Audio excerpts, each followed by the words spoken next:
Pendant 50 ans, on nous a dit une chose avec une certitude absolue. Les graisses saturées bouchent les artères. Les graisses saturées causent les maladies cardiaques. Évitez le beurre, évitez la viande grasse, évitez les œufs en excès. C'était inscrit dans les manuels scolaires, répétés par les médecins, imprimés sur les emballages alimentaires. Et puis, ces 15 dernières années, quelque chose d'étrange s'est produit. Des méta-analyses regroupant des centaines de milliers de personnes ont commencé à publier des résultats qui ne confirmaient pas cette certitude. Certaines ne trouvaient aucune association claire entre les graisses saturées et les maladies cardiaques. D'autres trouvaient des résultats carrément contraires à ce qu'on attendait.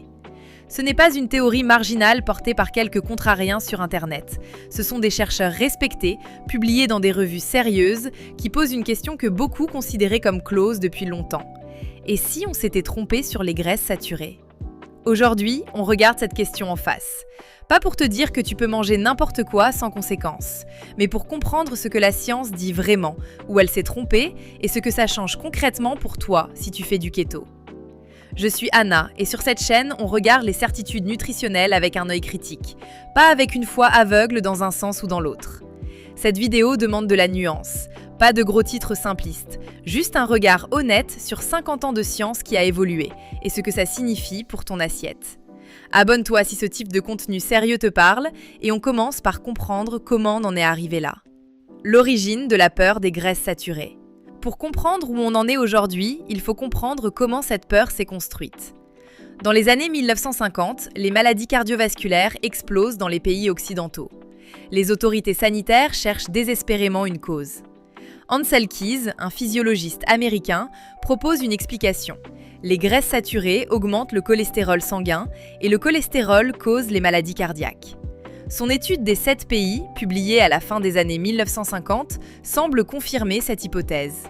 Les pays qui consomment le plus de graisses saturées ont les taux les plus élevés de maladies cardiaques. Cette étude va devenir le socle de toutes les recommandations nutritionnelles occidentales pour les 50 années suivantes. Le problème ? Keys avait des données disponibles sur 22 pays. Il n'en a retenu que 7 pour son analyse, précisément ceux qui confirmaient sa thèse. Les pays qui contredisaient la théorie, comme la France avec sa consommation élevée de graisses saturées et ses taux de maladies cardiaques relativement bas, ont été exclus de l'analyse. Cette sélection de données n'a été véritablement documentée et critiquée que des décennies plus tard par des chercheurs qui ont eu accès aux données complètes. Mais le mal était fait. Les recommandations officielles étaient construites. Les industries agroalimentaires s'étaient adaptées en proposant des produits faibles en graisse, souvent enrichis en sucre pour compenser le goût perdu. Et des générations entières de médecins avaient été formés sur ce paradigme. Ce que les grandes méta-analyses récentes montrent. Une méta-analyse, pour rappel, c'est une étude qui regroupe et analyse les résultats de nombreuses études individuelles pour obtenir une vision statistiquement plus robuste qu'une seule étude isolée. C'est l'un des outils les plus fiables dont dispose la science pour trancher des questions complexes. Plusieurs méta-analyses majeures, publiées ces 15 dernières années, ont réexaminé la relation entre graisses saturées et maladies cardiovasculaires. Une méta-analyse publiée en 2010 dans l'American Journal of Clinical Nutrition, regroupant 21 études et plus de 347 000 participants suivis sur plusieurs années, n'a trouvé aucune association significative entre la consommation de graisses saturées et le risque de maladies coronariennes ou d'accident vasculaire cérébral. Une autre méta-analyse, publiée en 2014 dans Annals of Internal Medicine, l'une des plus citées sur ce sujet, regroupant des dizaines d'études et des centaines de milliers de participants, est arrivée à une conclusion similaire. Les preuves actuelles ne soutiennent pas clairement les recommandations cardiovasculaires qui encouragent une faible consommation de graisses saturées. Ces études ne sont pas des travaux isolés ou marginaux.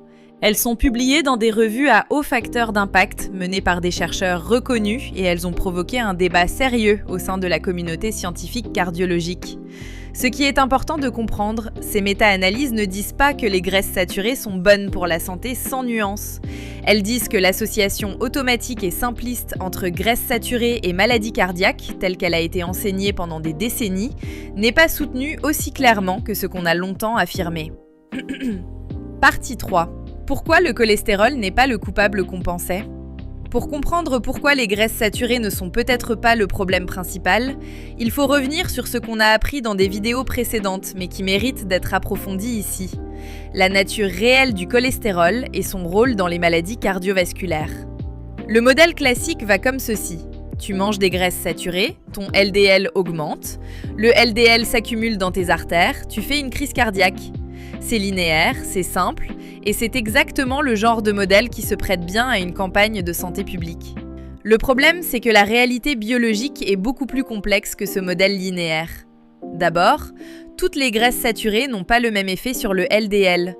L'acide stéarique, présent en quantité importante dans le chocolat noir et certaines viandes, a un effet neutre, voire légèrement favorable sur le cholestérol. L'acide palmitique, présent dans l'huile de palme et certaines viandes, a un effet plus marqué sur l'augmentation du LDL. Traiter les graisses saturées comme une catégorie homogène, c'est ignorer cette diversité biochimique réelle. Ensuite, et c'est le point le plus important, l'augmentation du LDL total causée par les graisses saturées concerne principalement les grandes particules LDL légères, celles qui sont peu associées aux plaques artérielles. Les petites particules LDL denses, les vraiment dangereuses, sont davantage influencées par les glucides raffinés et le sucre que par les graisses saturées. Plusieurs études ont montré que remplacer les graisses saturées par les glucides raffinés, exactement ce que les recommandations faibles en graisse ont encouragé pendant des décennies, n'améliore pas le profil cardiovasculaire et peut même l'aggraver en augmentant les triglycérides et en favorisant les petites particules LDL denses. Partie 4. Le vrai coupable, l'inflammation chronique. Si les graisses saturées ne sont pas le principal moteur des maladies cardiovasculaires, qu'est-ce qu'il est vraiment ? La réponse vers laquelle converge de plus en plus la recherche en cardiologie, c'est l'inflammation chronique des parois artérielles. Voici le mécanisme tel qu'on le comprend aujourd'hui. Les parois artérielles peuvent être endommagées par différents facteurs. Le stress oxydatif, la glycation, c'est-à-dire le sucre qui se lie aux protéines et les endommage, les graisses trans industrielles et l'inflammation systémique chronique liée notamment à la résistance à l'insuline. Ces dommages créent des micro-lésions sur la paroi artérielle. Le corps, dans sa tentative de réparer ces lésions, mobilise du cholestérol et des cellules immunitaires sur le site. Si l'agression initiale continue, sucre en excès, inflammation persistante, stress oxydatif chronique, ce processus de réparation devient chronique et finit par former les plaques athéromateuses qu'on associe aux crises cardiaques. Dans ce modèle, le cholestérol n'est pas la cause initiale du problème. C'est un acteur du processus de réparation qui devient problématique seulement quand l'agression sous-jacente, l'inflammation, n'est jamais résolue. Et qu'est-ce qui cause le plus d'inflammation chronique dans l'alimentation moderne ? Pas principalement les graisses saturées naturelles, plutôt le sucre en excès et les glucides raffinés, qui créent des pics glycémiques répétés et favorisent la glycation des protéines. Les graisses trans-industrielles, présentes dans les produits ultra-transformés, les huiles végétales raffinées riches en oméga 6, chauffées à haute température et utilisées en quantité dans l'alimentation industrielle moderne. Et la résistance à l'insuline chronique qui maintient un état inflammatoire de fond dans tout le système cardiovasculaire. C'est là que cette discussion devient particulièrement pertinente pour le keto. Un régime cétogène bien construit réduit drastiquement plusieurs des facteurs qu'on vient de mentionner comme moteurs réels de l'inflammation cardiovasculaire. La suppression des glucides raffinés et du sucre élimine la principale source de pic glycémique et de glycation des protéines. L'amélioration de la sensibilité à l'insuline, documentée dans de nombreuses études sur le keto, réduit l'état inflammatoire chronique associé à la résistance à l'insuline. Les corps cétoniques eux-mêmes, en particulier le bêta-hydroxybutyrate, ont des propriétés anti-inflammatoires directes documentées dans la littérature scientifique. Ils inhibent certaines voies inflammatoires au niveau cellulaire. Donc même si le keto augmente la consommation de graisses saturées par rapport à une alimentation classique, il réduit simultanément plusieurs des véritables moteurs de l'inflammation cardiovasculaire. C'est probablement l'une des raisons pour lesquelles les études sur le keto montrent généralement une amélioration des marqueurs cardiovasculaires globaux malgré l'augmentation de la consommation de graisses saturées. Les marqueurs d'inflammation, comme la protéine C réactive, baissent fréquemment chez les pratiquants de keto. Les triglycérides, l'un des meilleurs prédicteurs de risque cardiovasculaire disponibles, chutent de manière spectaculaire. Le ratio triglycérides sur HDL, considéré aujourd'hui par de nombreux cardiologues comme plus prédictif que le LDL seul, s'améliore systématiquement. Les populations qui mangent gras depuis des générations. Il existe un argument empirique fascinant dans ce débat, souvent ignoré dans les discussions grand public sur les graisses saturées. Plusieurs populations traditionnelles ont consommé des alimentations extrêmement riches en graisses saturées pendant des générations, sans présenter les taux élevés de maladies cardiovasculaires qu'on attendrait selon le modèle classique. Les Maasai d'Afrique de l'Est consomment traditionnellement une alimentation composée presque exclusivement de viande, de lait entier et de sang animal, riche en graisses saturées et en cholestérol alimentaire. Des études menées sur cette population dans les années 1960 et 1970 ont montré des taux de maladies cardiovasculaires remarquablement bas, malgré cette consommation massive de graisse animale. Les populations inuites traditionnelles, avant l'introduction massive d'aliments occidentaux transformés, consommaient une alimentation extrêmement riche en graisses provenant de poissons et de mammifères marins. Les études historiques sur ces populations montraient également des profils cardiovasculaires favorables. Ces observations ne constituent pas des preuves scientifiques au même niveau que des essais cliniques contrôlés. Ces populations diffèrent des populations occidentales sur de nombreux facteurs.